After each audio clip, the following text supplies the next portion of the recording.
So guys, this is the occipital bone. It has a four part. One is squamous part. This is the squamous part, and this is the pair of condylar part, and this is the basilar part. This is the basilar part. It has a four border, two superior lateral border. This is superior lateral border, two superior lateral border, and two inferior lateral border. This is inferior lateral border. It has three angle, one superior angle, and two lateral angle. Two lateral angle. Now squamous part. This is squamous part. Yes, this squamous part has two surface: external surface and internal surface. Now external surface. External surface is convex. External surface is convex, and this is the uh, elevation point. This is external occipital protuberance, and it the most permanent point of this protuberance that is called inion, and this external occipital protuberance, from here it one line arises on both sides. This is superior nuchal line, and it provided two attachment, one medially and one laterally. Medially it provides origin of the trapezius. This line superior nuchal line, medially it provide that is a trapezius, origin of trapezius, and laterally it provide posterior fiber of the sternocleidomastoid muscles, posterior fiber of the sternocleidomastoid muscles, and below this sternocleidomastoid muscle that is splenius capitis, and then highest, and this superior nuchal line just above one more line arises on both sides, that is the highest nuchal line, and it also provides two attachment, one medially and one laterally. Medially it provides that is gala aponeurotica. This is highest nuchal line just above the superior nuchal line, and this provide gala aponeurotica medially, and laterally it provides occipital belly of the occipitofrontalis, and above this highest nuchal line, this area is smooth and covered by the occipitofrontalis, on its side by the gala aponeurotica, on its side that is gala aponeurotica. Then this one line arises from the external occipital protuberance up to the posterior margin of the foramen magnum. This is foramen magnum. This line we call that external occipital crest, and from midpoint of this external occipital crest, one line arises, that is inferior nuchal line. This is inferior nuchal line up to the extend up to the lateral angle on both sides, up to the lateral angle on both sides. This is the lateral angle up to the lateral angle of both sides, and then this line external occipital crest, this provide attachment, that is a ligamentum nuchae, and now the area between the superior nuchal line and then inferior nuchal line, this provide two attachment, one medially and one laterally. Then medially insertion of the semispinalis capitis, and laterally that is obliquus capitis superior, insertion of the obliquus capitis superior. Now this area between the inferior nuchal line and posterior margin of the foramen magnum, this area also provide two attachment, one medially and one laterally. Medially it provide rectus capitis posterior minor, and laterally it provide rectus capitis posterior major. And now this foramen magnum, posterior margin of this foramen magnum, it provide attachment, that is posterior atlanto-occipital membrane, posterior atlanto-occipital membrane. This posterior margin of this foramen magnum. Now the internal surface also have the on elevation area that is called internal occipital protuberance on midpoint, internal occipital protuberance. So this they are the crusade arrangement. These are the crusade line. They are crusade arrangement. This crusade arrangement that contains sagittus sulcus. It contains sagittus sulcus. They are the sagittus sulcus. Sagittus sulcus contains the superior sagittus sinus, that is dural venous sinus. Superior sagittus sinus, that is dural venous sinus. Now this margin of this sulcus give attachment, that is falx cerebri. Margin of this sulcus give attachment to the falx cerebri. Yes, margin of this sulcus give attachment to the falx cerebri, and it has two transverse sulcus, that is one left and one right, and one left to transverse sulcus, and that it extend up to the occipital protuberance, yes, to the lateral angle of the squamous part. This is the lateral angle of the squamous part. Extend from the occipital protuberance and also internal occipital protuberance up to the lateral angle of the squamous part. That is a transverse to transverse sulcus. Yes, it contains transverse sulcus, contain transverse sinus, and margin of this transverse sinus give attachment to the tentorium cerebelli, dural fold of the tentorium cerebelli, which intervenes between the occipital lobe of the cerebral hemisphere and the cerebellum. Yes. And then this internal occipital crest provide attachment, that is a falx cerebelli, that is falx cerebelli है ना, that is falx cerebelli. Now this falx cerebelli contain the confluence venous sinus.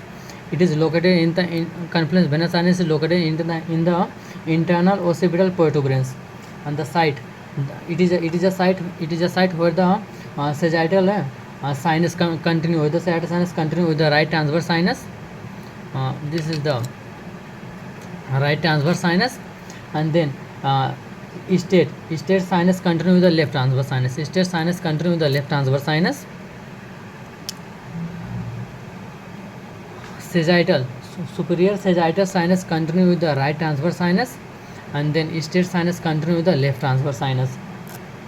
Now in case of the right-handed person, those who are right-handed person especially use right hand in most of the cases, that superior sagittal sinus right transverse sinus, and then state sinus continue with the left transverse sinus. Yes, but those who are left-handed, that in case of the left-handed person, superior sagittal sinus, that is superior sagittal sinus continue with the left transverse sinus.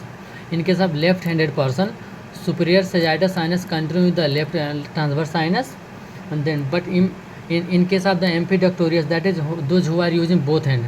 In case of ambidextrous individual, it means that person who are using both hand. In that case, superior sagittal sinus it continue on both sides, left also and right also. Superior sagittal sinus continue on both sides, left also and right also. Now cruciate line, they are the cruciate line, and cruciate line divide this internal surface into the four fossa: upper to triangular fossa and lower to quadrilateral fossa. Upper to triangular fossa contain the occipital lobe of the cerebral hemisphere. To triangular fossa contain the occipital lobe of the cerebral hemisphere, and lower to quadrilateral fossa. It contains the cerebral hemisphere. Now the border, they are the superior lateral border, yes, and each border is serrated and articulate with the posterior border of the parietal bone and forms the half of the lambdoid suture. Each border, this superior border is serrated and articulate with the posterior border of the parietal bone and form half of the lambdoid suture. Now inferior lateral border, this is the inferior lateral border, is from lateral angle up to the jugular process. This is the jugular process on two sides, and they are the lateral angle. Inferior lateral border extend from the lateral angle to the jugular process. This is the inferior lateral border. Yes, this is the inferior lateral border, and each border is extend from the lateral angle to the jugular process. Yes. Then it articulate to the inferior lateral border, articulate to the posterior border of the mastoid part of the corresponding temporal bone. Now superior angle. Yes, superior angle. This is the superior angle. Superior angle is the meeting point of the sagittal and lambdoid suture, known as a lambda, where the occipital bone meet with the parietal bone. This is the superior angle, and it is a meeting point of the sagittal and the lambdoid suture. This is superior angle, meeting point of the sagittal and lambdoid suture, known as a lambda. Two lateral angle, they are the lateral angle. This is the lateral angle. Two lateral angle. Yes, two lateral angle, and then each angle is a meeting place. This two lateral angle, each angle is the meeting place between the occipital, parietal and mastoid part of the temporal bone, known as a asterion, where the posterior lateral frontanelli is present in the skull, in the fetal skull. Yes, it closes in 3 to 4 months. Now basilar part, this is the basilar part. Basilar part has three surface. This is the anterior surface, this is the superior surface, and this is the inferior surface. Yes, anatomical position is this, and then this is the anterior surface, and this is superior surface, and this is the inferior surface, and two lateral border. This is the lateral border. They are the two lateral border. Yes, 1 lateral border this, and 1 lateral border this. Now anterior surface, this is anterior surface, and anterior surface is rough and quadrilateral and articulate with the posterior surface and posterior surface of the body of the sphenoid bone, posterior surface of the body of the sphenoid bone, and forming the cartilaginous joint, which is replaced by the bone after 25 years, Now inferior surface, this is the inferior surface,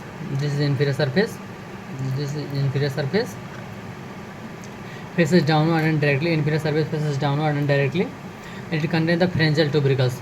Here is pharyngeal tubercle 1 centimeter in front of the foramen magnum. 1 centimeter in front of the foramen. This is the pharyngeal tubercles. Pharyngeal tubercle provide attachment upper end of the fibrous raphe. Of the pharynx. This pharyngeal tubercle provide attachment, that is upper end of the fibrous raphe of the pharynx, where constrictor muscles of the pharynx are inserted. On this tubercle, pharyngeal tubercle, on its side there is a depression. On its side of this pharyngeal tubercle, and that give insertion of the longus capitis. This depression gives the insertion of the longus capitis. Close to this is occipital condyle. Yes, occipital condyle. Close to the occipital condyle, close to the anterior end of the occipital condyle, there is an insertion of the rectus capitis anterior. This occipital condyle, close to the anterior end of the occipital condyle, there is a insertion of the rectus capitis anterior. Now pharyngeal tubercle. In front of the pharyngeal, tubercle, there is a longus capitis. Yes.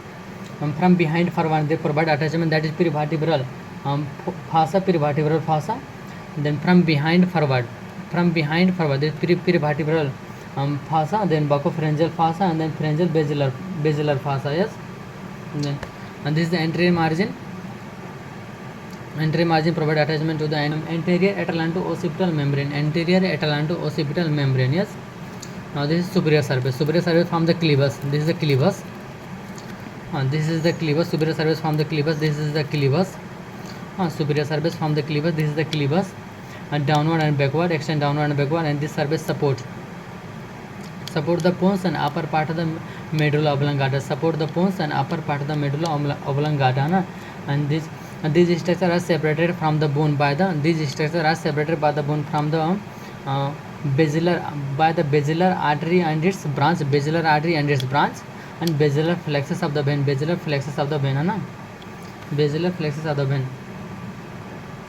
Close to the anterior margin of this cleavage, give attachment from above downward. The membrana tectoria and upper band of the cruciate ligament and apical ligament. From above downward, that is membrana tectoria and upper band of the cruciate ligament and apical ligament. This is the condylar part. Now the condylar part. This is the condylar part. Pair of condylar part. It also has inferior surface and then inferior surface and superior surface.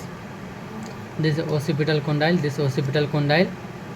It articulate with this occipital condyle articulate with the superior articular facet of the lateral mass of the atlas and forming the synovial atlanto-occipital joint. And it gives this tubercle of the middle margin of this condyle. Gives LR ligament. That is LR ligament which divides the foramen magnum. This foramen magnum is LR ligament divides the foramen magnum into the two parts: anterior compartment and two compartment. Anterior compartment, this narrow compartment, and posterior compartment, this larger compartment. Anterior compartment and then anterior compartment like this, divide like this, and then anterior compartment, narrow compartment, posterior compartment, that is larger compartment. Yes. And from anterior compartment, some structure passes from the anterior compartment and some structure passes from the posterior compartment. Now from anterior compartment, it passes that apical ligament of densa, then upper vertical band of the cruciate ligament, and membrana tectorium. From anterior compartment, some structure passes that are apical ligament of densa, then upper vertical band of the cruciate ligament and membrana tectoria. Now from the posterior compartment, this larger compartment, this posterior compartment, some structure passes from this compartment, that is medulla oblongata or spinal cord with meninges, and then tonsil of the cerebellum, and then anterior spinal artery, posterior spinal artery, and then vertebral vessels, and spinal plexus, and spinal accessory nerves.